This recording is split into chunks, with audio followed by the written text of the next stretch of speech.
আসসালামু আলাইকুম, ক্রিয়েটিভ ডিজাইনে আপনাকে স্বাগতম। আজকে এই টিউটোরিয়ালে আমি দেখাবো কিভাবে আপনি আমাদের ই-কমার্স ওয়েবসাইটে অর্ডার রেস্ট্রিকশন মডিউলটি ব্যবহার করবেন। প্রথমে অ্যাডমিন প্যানেল থেকে বাম পাশে মেনু বারে যান, সেখানে অর্ডার রেস্ট্রিকশন অপশনটিতে ক্লিক করুন। এখানে আপনি অর্ডার রেস্ট্রিকশন সেটিংস পেজটি দেখতে পাবেন।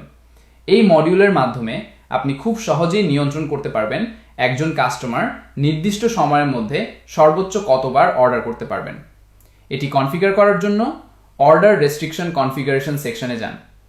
প্রথমে অর্ডার রেস্ট্রিকশন টাইম বক্সে আপনার পছন্দ মতো সময় নির্ধারণ করুন, যেমন এখানে 24 দেওয়া আছে, অর্থাৎ 24 ঘন্টা।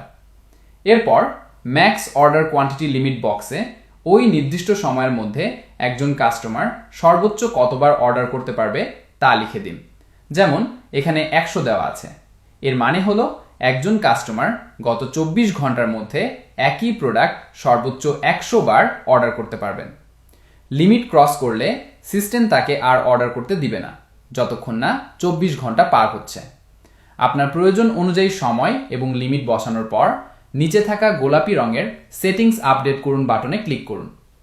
সেটিংস আপডেট হয়ে গেলে ডান পাশের ইম্পর্টেন্ট নোটস সেকশন থেকে আপনি আপনার কারেন্ট সেটিংস বা বর্তমান অবস্থা চেক করে নিতে পারবেন।